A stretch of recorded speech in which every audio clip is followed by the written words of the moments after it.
Ho, apa kabar Ho? Alhamdulillah kabar baik, sehat Vi. Seru nih narasumber malam ini. Sedap. Ada Bung Towel, ada Bung Riki, ada Bung Pange. Herman, dan Bung Pange juga. Betul Luar sekali. biasa. Assalamualaikum warahmatullahi wabarakatuh. Assalamualaikum.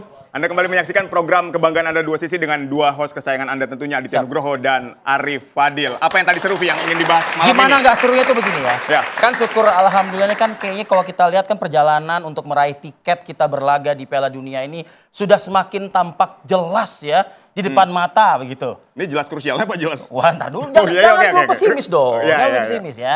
Jadi ini kan kita sudah di round 4, babak keempat, kualifikasi Piala Dunia 2026. Baik. Nah, kita akan berhadapan dengan Arab Saudi ya, 9 Oktober mendatang. Betul. Harapannya tidurlah siangnya, tengah malam dini harinya kita nonton lah gitu loh berarti kan. Karena emang agak krusial jam tayangannya ya Oke. kan. Nah, tapi sekali lagi, kalau ngelihat skuad yang sudah dipersiapkan oleh Coach Patrick Kluivert, wah, saya optimis. Optimis ya? Optimis saya. Vi, tapi yang kritik juga banyak Vi. Oh pasti. Betul, karena kan kritik membangun. Iya. Tapi ya itu tadi lah, tidak dihadirkannya Marcelino Vi yang menyumbang Ya. 2 gol ketika kita melawan Arab. Justru harusnya Iya kan sih, dimainkan. Kemudian iya ada sih. Mel Sirgel di situ tidak Ya. dimainkan. Ada Rafael Strike tidak dimainkan. Jenner juga. Ya, Ivar Jenner juga tidak, ya kan? Oke. Ada Asnawi, ada Arhan, banyak nama-nama yang sebetulnya orang bilang bahwa ini harusnya masuk squad nih. Kluivert itu bukan anak kemarin sore. Jadi gak usah diajarin Jadi maksudnya. nggak usah diajarin. Oke. Kalau tadi nama-nama nggak dipanggil, kan ganti ada 8 naturalisasi baru juga yang dilibatin sama Kluivert. Ada siapa aja? Macam-macam tuh di situ. Ada Mauro, Oke. ada Miliano, ya kan? Lalu ya Nadeo yang terakhir tuh. Oke. Iya kan? Harapannya nama-nama ini ya akan memperkuat skuad kita berlaga melawan Arab Saudi. Tapi balik lagi, Vi. Nama-nama yang tadi Rivi sebutkan itu sama nama yang saya sebutkan lebih keren mana? Kalau yang satu kan udah jelas, Vi. Marcelino Sudah ada 2 karyanya. gol. Betul, Sudah ada Vi. karyanya maksudnya. Sudah ada golnya. Sudah ada golnya. Ya udah langsung aja kita bahas malam ini Boleh. kalau gitu ya dengan narasumber kita daripada kita berlama-lama. Saya ingin ini langsung yang ditunggu-tunggu di tanah air. Ya. Setelah jalan-jalan ke luar negeri. Yang banyak pecintanya ya. Bung Tommy Welly silakan. Baik. Bung Tommy. Saya akan mengundang Bung Pange. Kami persilakan Bung Pange. Bung Tommy apa kabar? Bung Pange. Sehat, Bung Pange. Oke. Siapa duluan nih, Ho? Boleh silakan, Vi. Saya duluan ya. Boleh. Yang optimis dulu lah. Iya. Kan? Nah, Bung Towel, ada nada-nada miring. Beberapa nama yang kiprahnya sudah ditampilkan, diperlihatkan. Sebutlah namanya Marcelino Ferdinand. Tapi kan Kluivert tentu kan tidak, ya sedangkal itulah pemikirannya begitu ya. Komentar Anda, skuad kita akan berlaga di Arab Saudi di babak keempat kualifikasi Piala Dunia 2026. Oke, kalau kita bicara Oktober 9 dini hari Dini dan hari. 12 dini hari, Lawan Irak. itu kalau kita bicara sedikit sejarah sepak bola kita mirip tahun 85. Oh ya? Hanya tinggal 2 pertandingan lagi. Tahun 85 tinggal lawan Korea sama Jepang. Kalau menang lawan Korea ketemu Jepang, kita ke Meksiko. Tapi kalah sama Korea kan. Oke. Sekarang juga ada 2 pertandingan yang akan menentukan tiket kita ke 2026 Piala Dunia. Ya. Satu Arab tanggal 9 dini hari, satu Irak Betul. tanggal 12 dini 12. hari. Oke. Jadi positioning yang sama. Cuma kan sistem kualifikasi berbeda, itu satu. Kedua, skuad pemain yang dimunculkan untuk Oktober besok, untuk pertandingan do or die, 2 pertandingan do or die, hidup mati, 28 pemain plus Nadeo yang juga Just menyusul, Ya. karena ada kiper yang dianggap cedera takut tidak fit, Audero dan Martin Paes. Jadi ada Nadeo jadi 29 total. Saya pikir itu penentuan terakhirnya September. Jadi kenapa pemain itu dipilih itu penentuan terakhirnya di September dan juga di beberapa hari terakhir untuk mereka yang bermain gitu. Oke. Untuk mereka yang berkompetisi. Artinya sudah lock lah sekarang nih kan? berarti Ya kan? sudah loh. Sudah lock. Kalau tadi kaitannya dengan Marcelino. Iya, Ya. iya. Bukan mengecilkan Marcelino tetapi memang kalau ukurannya di September saya ngelihat bahwa performa Marcelino memang turun. Kenapa sih? Alasannya kenapa performa itu turun? Yang pasti kelihatan bahwa jam bermainnya nggak ada. Oh, Jam bermain penting buat pemain profesional. Oke. Itu nggak ada.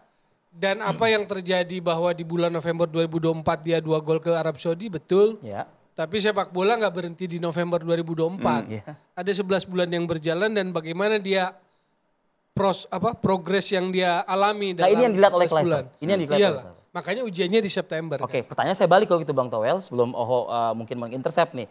Kalau gitu dengan terlihatnya pola permainan yang menurun, performa yang menurun, gantinya Marcelino apakah menanjak, menaik gitu loh? Kalau saya lihat di September dari 2 kali uji coba itu, posisi Marcelino kalau saya lihat di posisi attacking midfield, di gelandang serang, itu pilihan kalau di Indonesianya adalah Ricky Kambuaya.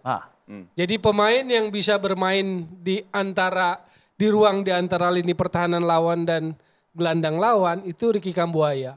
Waktu lawan Libanon dia memainkan peran itu dengan cukup baik. Oke, dan itu sudah terlihat di situ. Makanya Kluivert di babak pertama ngelok ya. itu ya berarti ya. Oke. Jadi dia memperbandingkan itu gitu loh. Oke. Baik, tadi kan Anda sebutkan Marcelino tidak dipanggil, kemudian nama Beckham Putra muncul. Ya. Nah, apakah ini juga apple to apple antara Beckham Putra dengan Marcelino menurut Anda? Beckham Putra di akhir kompetisi kemarin sangat menonjol. Lalu dia dapat kesempatan lawan China kalau nggak salah ya. Ya. Bahrain China atau lawan China lah ya. Oh sorry, China Jepang kalau nggak salah. Jadi dia dapat kesempatan itu dan dia menunjukkan performa yang tetap stabil. Lalu dia menunjukkan bahwa dia bisa menjadi opsi alternatif untuk main di lini depan. Jadi buat saya sih nggak ada kaitannya sebetulnya antara Marcelino dengan Beckham. Baik. Beckham bisa kepilih, Marcelino bisa kepilih gitu. Dua-duanya bisa memperkuat timnas Indonesia. Cuma mana yang dalam top perform kemarin. 6 bulan itu Menunjukkan progres. yang Anda bilang tadi itu ya. Baik.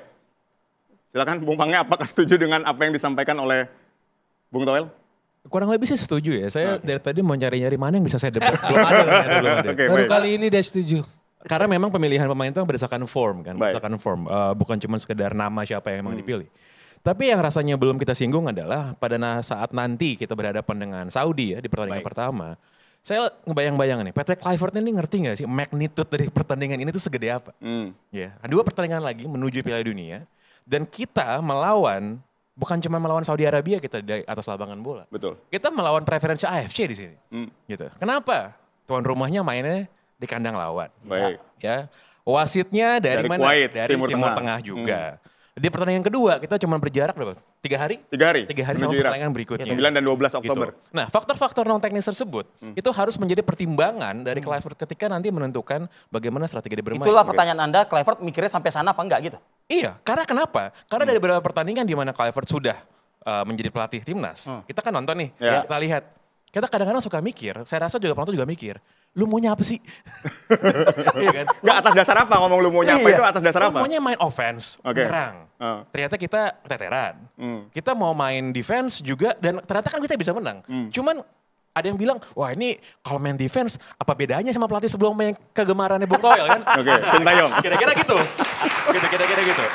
Jadi kalau kita lihat ya, kalau kita lihat dari kacamata, saya bukan pelatih, saya bukan pemain, saya penonton. Gitu. Ya, penggemar lah. Penggemar. Ya. Kita kan bisa melihat sebenarnya, kita sebagai penonton kita lihat, ini arahnya mau kayak gimana sih? Dan lawan kita tuh bukan cuma 11 pemain Arab doang ntar. Oke. Itu dia sih yang harus kita cermati juga ya. Baik, tapi kan yang menarik gini, ketika kita Dia, bermain dia ini, mau ngomong Bang Toel, kayak dia Pange ini mau ngomong, Kluivert belum cukup siap untuk jadi pelatih timnas Indonesia gitu, kayaknya begitu.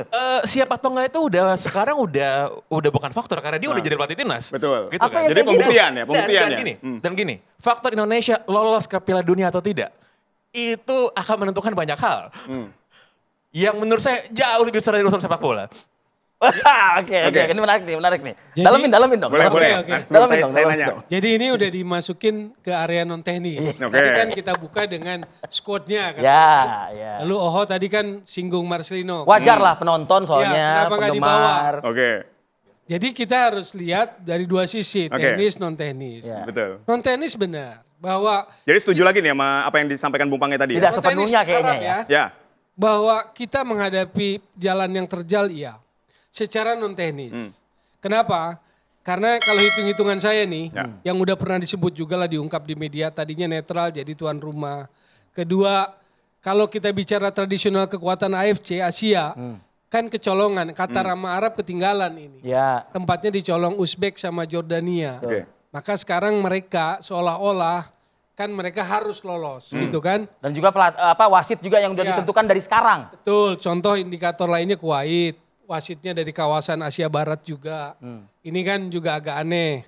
Lalu kemudian kita nggak heran bahwa kalau saya pakai bahasa sederhana, DP-nya mereka itu Arab dan Qatar ke FIFA itu udah banyak. Oke. Piala Dunia U17 5 tahun Qatar. Oke. Arab dengan sponsorship yang luar biasa. Ini kita bicara non teknis ya tadi ya? Iya, Oke. dengan Aramco-nya. Oke. 100 juta US dollar per tahun. Wow. Belum kemarin FIFA World Cup.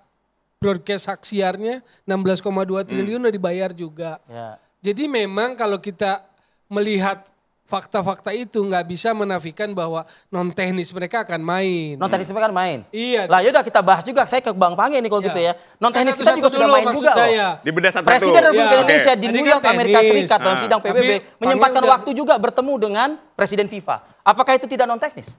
Kebetulan kita pernah ada teman yang nanya, FIFA sama AFC ini hubungannya apa? Tahu Oke. jawabannya apa? Nggak ada hubungannya. Jadi FIFA nggak bisa tuh ngatur-ngatur AFC itu.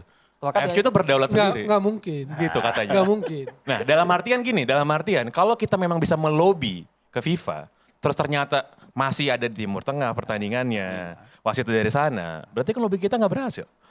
Artinya kita gagal Nota melobinya protes itu, bahkan gitu. sudah dilayangkan ya Iya, secara dan, resmi. dan ini kan bukan urusan sepak bola, ini urusan politik, ini urusan, Ya, urusan politik, oke. urusan politik gitu. Oke. Pemain lama, pemain baru. Iya, pemain lama, pemain baru, betul. Dan ternyata kita masih kurang canggih mainnya. Masih belum se-smooth itu gitu. Iya, masih kurang jago ngolah-ngolahnya. Oke.